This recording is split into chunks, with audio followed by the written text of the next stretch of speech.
Hello, and thank you for joining us. Chad and Sarah Gayle here with Hope Relentless Marriage, and well done on changing the world. I know I say it all the time, but I'm truly hoping that you will start to believe it because when you resource your marriage, you are a part of a positive ripple effect.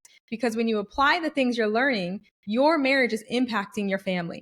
And then families impact communities, and communities impact the world. So well done. That's right, world changers. It is great to be with you on today's podcast. And today we're talking about the importance of making deposits or contributions into our relationship, being intentional and doing things that specifically are meaningful to our spouse. And the reality is, when we make deposits, it creates a better atmosphere for communication. When we have an argument, but our cup is full, then we won't hit as quite of a low in the midst of that conflict. It's important that we understand the importance of these deposits and kind of creating margin in our relationship so that when there is conflict, we can have these important and meaningful conversations, but still stay focused on the health of our marriage and our relationship.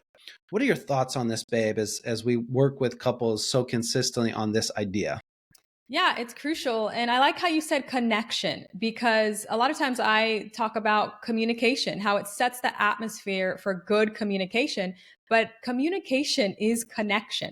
And Yeah. so it's all the same and you'll hear us throughout this podcast kind of go back and forth with deposits and filling the cup. And so what we mean by filling the cup is just if you can visualize an actual cup and visualize a cup that's full of water, and that is because we have deposited goodness in it that actually fills it. It fills the cup. Whereas when we have a cup that does not have a lot of water in it, and there's so many analogies when it comes to this, right? So you kind of think of it as the emotional like piggy bank, if you will. So it's like if you have a cup that does not have a lot of water in it, there's three different analogies right there. So I hope you're tracking. Then when there is something like an argument or disagreement, then it almost like if you imagine you start with a full cup and every time there's an argument, disagreement, that cup goes down, right? Because more things are taken out with that argument, then it can get to a point where your argument happens and there hasn't been enough investment or deposits. So then you have no reserve. And that's where a lot of us find ourselves when we're talking with one another. We haven't taken the time to intentionally deposit good things. And I'll pass it to you in a moment, Chad, and you can kind of tell us more what these good things are that we can deposit. But we haven't taken the time to fill that cup or deposit good things. And so when something happens that's not good, we go catastrophic. And I'm sure you listening, perhaps if you're struggling in communication and with conflict, I'm sure it's come out where it's like, maybe we should just throw in the towel. Maybe this just isn't working. And so something to be mindful of is when we get to that point, a lot of times it's because the atmosphere we've created around communication, around connection is not full. It's not, that cup is not full. We're operating on empty. Yeah. And I think to highlight the importance of this even further is, you mentioned that couples maybe are thrown in the towel or they're talking about divorce and they've lost hope. They're seeing the same hurtful pattern around conflict and they don't see anything changing. What's been interesting is when working with couples, you know, uh, our program, we look at both the deposits and how to do that in a significant way. And we'll spend the second half of this podcast breaking that down a little bit more. And then we spend time around conflict and teaching couples how to manage conflict better. But what's been fascinating for me is how many couples, before they really even get different conflict tools and begin using them, when they go back to making deposits, all of a sudden it's already a drastic change in their relationship. And I think one of the key things around deposits is this idea that we focus on contributing more than receiving. And so sometimes couples, they're kind of standing in the corner with their arms crossed, thinking, well, if you take a step towards me, I'll take a step towards you. And then it's just this classic standoff. Instead, this idea that if we both focus on contributing to the relationship, making meaningful deposits into our significant other, then that'll get reciprocated. but we don't do it in a transactional dynamic. We do Mm-hmm. it because healthy relationships need continual deposits. And so it's like, well, I Right. want a healthy relationship. What can I do to contribute to that? And that's making these deposits. And there's so many couples I've worked with that even in the midst of not really feeling like it, they start making those deposits. And over the days and weeks, they notice a significant difference. And so, and that plays directly into our ability as a couple to manage conflict in a healthy way that moves us forward. But that is a topic for another podcast. We want to focus on what are some meaningful deposits that we can make. So, what are some of those things, babe, that are some meaningful deposits? What does that look like on a practical level? Okay. So, yeah, deposits can also be thought of as kind of like love languages. Many of us have heard of Gary Chapman's 5 love languages. And there's things like, let me see if I can remember them top of mind. This is a test. So, there's physical touch, acts of service, words of affirmation, quality time, and gifts. I Yeah. got it. I got Well it. done. All right. So those are called the 5 love languages. And the thought behind that concept is, first of all, figure out what are your love languages. And that requires some reflection. He offers a test to figure out, okay, how do you like to receive love is really what that is. Like, do you like people to do acts of service towards you? Do you like people just to tell you you're awesome? So like words of affirmation. How do you personally like to receive love? But even more important is, how does your, not even more important, I won't say that because you matter as an Yeah. individual. But in addition, we want to know, how does our spouse like to be loved? How do they receive love? And the reason this whole concept was just amazing and really world changing, I would say, is because a lot of times when we show love in the way that we want to be loved. So for Yeah. example, I like gifts. So early on in marriage, I'm trying to give Chad gifts and he's not all excited like I would think he would be. And come to find out, he could care less about gifts. He just wants me to tell him he's amazing. He's awesome. He's so incredibly good looking. He just wants the words of affirmation. And so I learned really quick, I don't know if it's quickly, it might have been a slow study, but I learned eventually that I need to love him in the way he wants to be loved and not how I think or how I want to be loved. And this is interesting because it's very much how communication works. Because we'll find in communication, since the goal of communication is connecting, it's not about me just going to him and saying what I want, how I want, when I want. It's about me pausing and understanding, okay, this is where I'm coming from, but who am I about to talk to? How do they receive language? How do they receive what I might say? And then it's adjusting to that regard. So I know I'm rambling a little bit here, but I want to get to this other part. So 5 love languages is one way to kind of think of deposits, words of affirmation. That would be a deposit. That would be filling that cup. If I say something that's positive to Chad, that would be acts of service, for example. But what we're talking about with the filling the cup more specifically and the deposits is more individualized things that we can do. So in one regards, if I say that if you can fill my cup by one of the 5 languages being acts of service, for example, then we want to go even deeper and we want to know, okay, what specifically when it comes to acts of service? And so it'd be something like, oh, emptying the dishwasher, that fills my cup. That's a deposit. Okay, great. We can work with that. So that even gets more specific. And sometimes it's different than the 5 love languages. It's whatever your spouse would like that helps them to feel loved and helps them to fill their cup. So it could go beyond just the 5 love languages. Yeah, I love this session. When I do this counseling session with couples, a lot of times as couples, we kind of stop at the surface. And so even the 5 love languages, I love that book and how it helps organize ways to make meaningful deposits. But I think what you're even talking about is don't just stop at the category of gifts or stop at the category of acts of service. Drill down deeper layers to better understand what acts of service are meaningful, what types of words of affirmation are meaningful, what type of quality time. And I think that can be a powerful, conversation with your spouse, is to really identify specific details. Sometimes with couples, every now and then somebody will bring up the idea, well, if I give them the answer, it doesn't count. And it's kind of like, well, really? Like there's kind of a dynamic where we've lost sight of what I consider assertive communication, Yeah. of creating easy targets for our Yep. spouse to hit. Yep. And so is it really more meaningful if I just do what you told me to do? Or if we kind of talk about the context of what's meaningful for each other so that we can establish easy wins? A Mhm. lot of times couples will kind of bring up this idea of, um, we used to do this all the time when we were dating, right? And I think it highlights that when we were dating, a lot of times when couples are dating, a significant percentage of the relationship was around connection. It was dates, it was getting to know each other, it might be going for walks, it was whatever that looked like.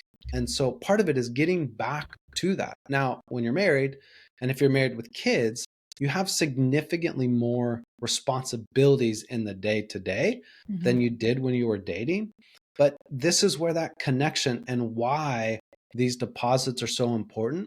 But don't just think of this idea at the surface level, like get down into the nitty gritty and really have an understanding and share with each other what make meaningful deposits, and then go about doing those. Start daily demonstrating some of these deposits in meaningful ways.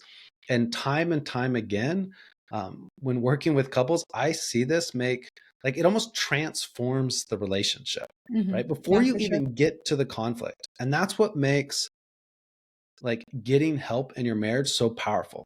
You get the connection and better ways to do that, and then you get better tools for conflict, and it just totally transforms the way that you interact, and it restores that hope, it restores that passion, it restores that excitement. Look, relationships should be fun. And so this is the part of connecting and making deposits that should be meaningful, but also should be kind of naturally fun for us to do. Yeah.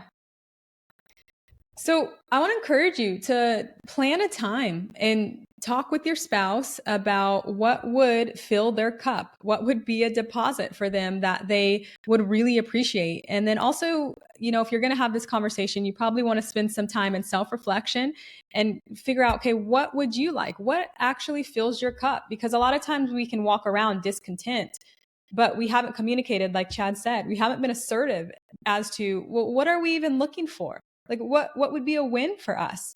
Because if we don't know, our spouse certainly doesn't know. And so that reflection time is crucial. And so when you sit down together, find out, okay, what fills the other person's cup. And then I want you to really take ownership of what your spouse says. So if they say, oh, emptying the dishwasher, this, saying you love me, give me a kiss, this fills my cup, then I almost want you to get obsessive about it, where it's, write a list all over, wherever you inhabit, like in the kitchen, put it on the refrigerator, put it on your office desk. So you can remember, when you go from place to place in your car, and it will just be a list of little things where it's like, like for Chad, it'd be appreciation. It would be touch him because he Yeah. likes physical touch, and it would be specific things that he has told me where I can remind myself, because we forget is the reality. And so we have to be diligent to remember and remind ourselves. And then the other thing I just want to address is the heart posture of this. Because sometimes we get into this place where it's like, well, we went through these exercises. I told you that this is what I wanted. You didn't do it. So I'm not doing it. And there's this transactional relationship thing Yeah. that we've talked about in the past. And so the heart posture of this is just, hey, we have an opportunity to kind of know the keys to our spouse's heart. And so it almost is like a cheat sheet for us, because if I don't do anything else for my spouse, I know I can do these things on this list and they are going to be very satisfied. Yeah. Yeah. And I think that ties in sometimes just to the vulnerability of a relationship. Mm-hmm. But I think what we see time and time again in healthy relationships, both people take that vulnerable step of contributing without a guarantee or without the ability to control if their spouse returns it. But Mm-hmm. we see time and time again that when one person consistently takes that step, it starts to get reciprocated. And then both people are just enjoying this marriage, this relationship that isn't perfect. That's not what we're looking for, but that they enjoy being a part of. And those deposits are so key and so crucial. And I think one of the things that couples could look at is the love languages, what's meaningful. Another practical one that I have couples talk about in counseling sessions is they just share what are meaningful hellos and goodbyes. It's something that happens multiple times a day. That can be a practical way that if you actually talk about it, we can make meaningful deposits in these daily interactions. And I think it's the daily intentional practice of these things what makes the difference in the long term. Sometimes we want to plan these extravagant vacations. And look, those are amazing. But if you go on a vacation once a year and you ignore your spouse the rest of the year, there's going to be lack in the amount of connection. And so it's not an either or. And a lot of these, it's both. But start with the daily action. Start building that intentional, meaningful, specific contributions into each other's cup and watch how it begins to transform your relationship. All right. So the last thing I'll just say on that is just check in with each other, because sometimes it changes, right? So it's important because when seasons change, you have a child, you move states, it might change what fills your spouse's cup. And so check in and ask the question. Anything else before we go into appreciation time? Nope. Okay. So if you don't know, you're about to know. Appreciation time has a jingle, which I will sing in a moment, but appreciation is so crucial in the lifeline of a relationship. It's a deposit that I think we all need. And so appreciation is just daily trying to find something specific that you can encourage your spouse in, appreciate them for. And so we want to model this right now just so you can get a feel, and then hopefully you can start to apply it yourself. So here's the jingle. Appreciation time, appreciation time. I do this to see his face. I think many of you watching, because it's a podcast, also can't see his face. I just kind of like how his face looks like, oh my gosh. But anyway, appreciation time. Chad David, I appreciate your smile. I appreciate your smile because it has this kind of curvature to it. And it's so cute and like boyish. Sometimes I've said that he has Batman lips. Like if you guys watch Batman and you see Batman with his mask and you just see his lips, I'm like, those are Chad David's lips. So I appreciate your smile. I feel like I'm potentially being bullied on a podcast / YouTube video, but thank you for appreciating my smile. One of the things I appreciate about you is each year for, I don't know how far back, you make family calendars for the new year. And one of our calendars showed up for 2024. And I just love getting to look through the pictures.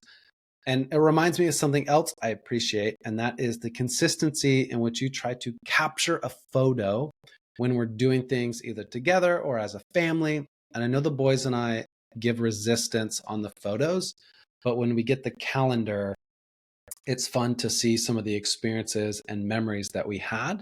So thank you for doing that. Thank you for noticing. All right. Well, I lost track of what's happening. I just really soaked up that appreciation. I think we're ending. Yeah, we're ending. All right. Well, we appreciate you joining us, and hopefully you got something that you can apply and start to grow in. And I want you to remember, no matter where you're at in your marriage, whether that's a low place or a high place, I want you to know that there's always, always hope.